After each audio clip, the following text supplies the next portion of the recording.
예수께서 빌립보 가이사랴 지방에 이르러 제자들에게 물어 이르시되 사람이 인자를 누구라 하느냐. 이르되 더러는 세례 요한, 더러는 엘리야, 어떤 이는 예레미야나 선지자 중에 하나라 하나이다. 이르시되 너희는 나를 누구라 하느냐.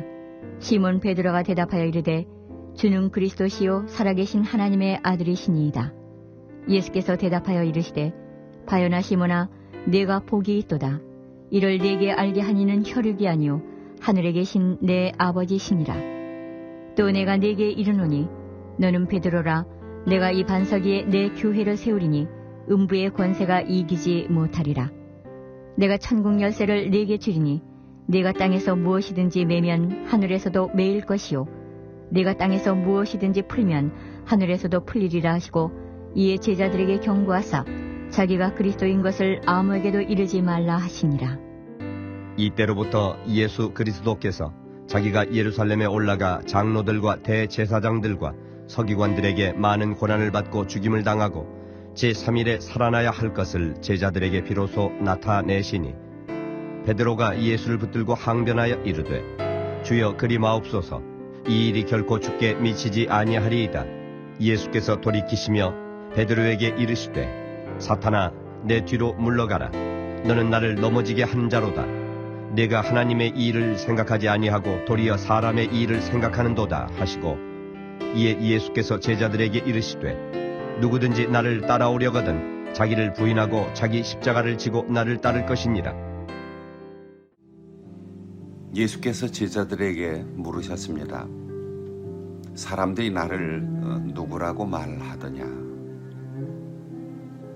제자들이 말하기를 세례 요한이라고 말하는 분들도 있고, 또 엘리야나 예레미야, 지난날 역사 속에 나타났던 대단한 선지자 중에 한 분이라고 그렇게 말하더이다 하고 대답을 했습니다. 그때 예수께서는 다른 사람의 얘기 말고 너희는 나를 누구라고 하느냐, 너희는 나를 누구라고 생각하느냐. 우리는 참 많은 말을 합니다. 남들에 대해서, 또 세상에 대해서, 긍정이든 부정이든 남에 대한 관심이 많고, 또 분별하고 비판하고 비난하고 칭찬하기도 합니다. 우리가 교회 다니면서 목사님이 그렇게 말하던데요, 장로님이, 나를 전도한 사람이, 권사님이, 나보다 먼저 신앙생활한 사람이, 이렇게 다른 사람들로부터 들은 이야기를 많이 할 수 있습니다. 물론 우리의 신앙에 도움이 되고 또 덕이 되는 그런 이야기들도 있을 수 있습니다. 그런데 주님은 제자들에게 물으셨습니다. 남의 얘기 말고 내 얘기 좀 해봐라. 너희는 나를 누구라고 생각하느냐. 제자들이 차마 대답하기가 어려웠을 겁니다. 우린 참 남에 대해서는 한눈에 알아보기도 하고 잘 분별하기도 해요. 아무개는 어떻고 아무개는 어떻고 누구는 어떻고, 정치에 대해서, 연예인들에 대해서, 스포츠 스타들에 대해서, 인기 있는 사람들의 많은 뒷배경들도 압니다. 그런데 주님은 우리에게 늘 두 가지를 물으십니다. 그럼 너는 누구냐? 너는 누구냐? 그렇게 말하는 너는 누구냐? 또 하나, 남들의 이야기나 남들의 경험, 남들로부터 받은 그런 지식이 아니라 너는 나를 누구라고 생각하고 알고 믿느냐? 내 안을 들여다보는 자기 성찰과 나의 신앙 고백으로 주님 앞에서는 신앙의 태도를 주님이 물으시죠. 베드로가 용감하게 나서서 말합니다. 주님은 그리스도십니다. 살아계신 하나님의 아들이십니다. 이 똑부러지는 신앙 고백을 들으시고 주님께서 참 넌 복 있는 사람이다. 네가 올바로 알고 올바르게 믿었으니 내가 너의 그 신앙 고백, 주는 그리스도시요 살아계신 하나님의 아들입니다라는 그 신앙 고백 위에 내 이름처럼 반석이라고 하는 너의 이름의 뜻대로 너를 교회의 기초가 되게 할 거다. 그러니 너의 그 이름과 신앙 고백 위에 나의 교회를 세울 거다. 지옥도 감히 교회를 상대하지 못할 거다.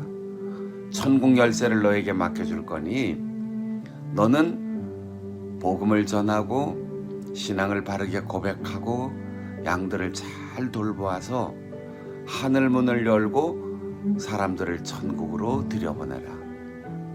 네가 이 땅에서 풀면 하늘에서 풀어질 것이고 매면 하늘에서도 매일 것이다.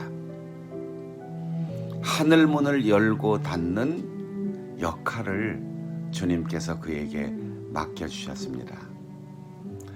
그리고는 그의 든든한 신앙의 고백을 기초로 교회를 세우기로 작정하시고 그 세울 당신의 몸된 교회의 설계도를 드러내놓고 말씀하시기를 내가 이제 예루살렘으로 올라갈 것인데 내가 예루살렘에 올라가서 대제사장과 서기관들에게 고난을 받고 십자가에 못 박혀 죽고 그리고 그걸로 끝나는 게 아니고 사흘 만에 다시 살아날 거다. 이렇게 말씀하실 때 베드로가 깜짝 놀라서 주여 그렇게 하시면 안 됩니다. 주님이 고난을 당하다니요. 주님께서 죽으시다니요. 안 됩니다. 예수님을 붙들었어요. 그 가는 길을 가로막은 거지요. 방금 전에 천국 열쇠 그리고 복이 있다 이렇게 베드로를 칭찬하셨던 예수님께서는 사탄아 물러가라.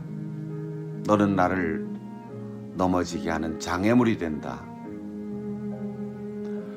여러분 베드로의 인격과 그 사람 됨됨이에 주님이 관심이 있었다면 한 사람에게 천국과 지옥 문을 여는 모순된 역할을 주신 거죠.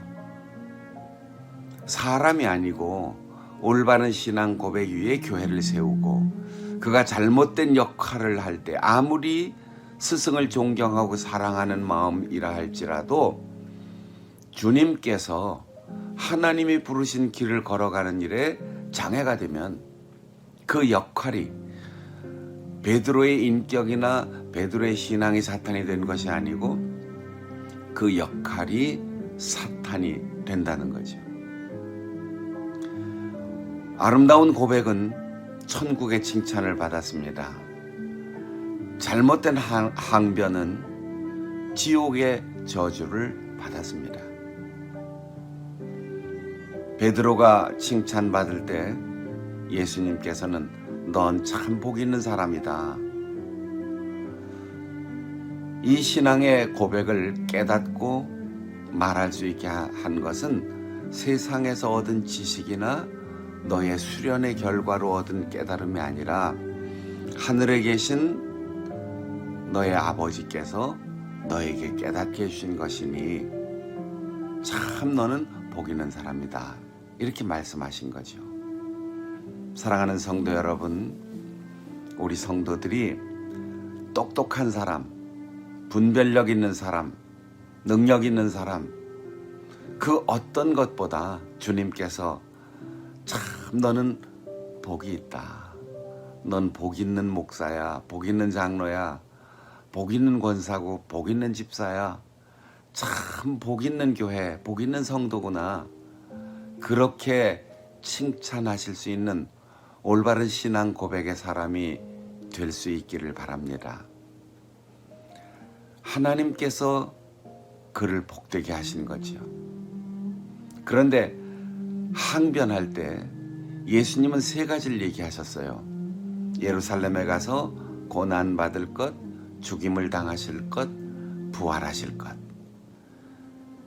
그런데 베드로가 부활은 안 됩니다 이렇게 얘기하지 않았겠죠. 부활은 좋은 건데 고난과 죽임, 여기에서 가슴이 선뜻해져서 부활까지 생각을 새겨듣지 못하고 부활까지 받아들이지 못했던 거죠. 안 됩니다. 고난 안 됩니다. 죽는 거 안 됩니다.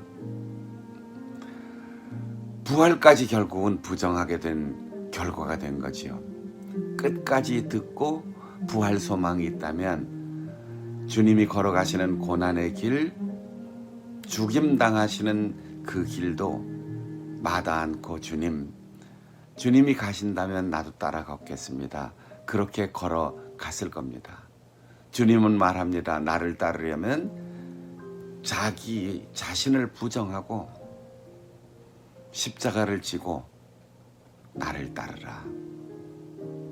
사순절입니다. 부활의 날을 기다리면서 우리 성도들이 복 있는 사람 되어 하나님의 뜻을 잘 깨닫고 아름다운 신앙의 고백으로 주님 앞에 칭찬받고 내 생각, 세상에서의 지식과 경험에서 오는 판단 다 버리고 온전히 십자가의 길을 걸어가므로 끝까지 주님의 참된 제자로 칭찬받는 성도로 교회의 기초가 되는 천국 열쇠를 지키는 믿음의 사람들로 살아갈 수 있기를 바랍니다. 기도하겠습니다.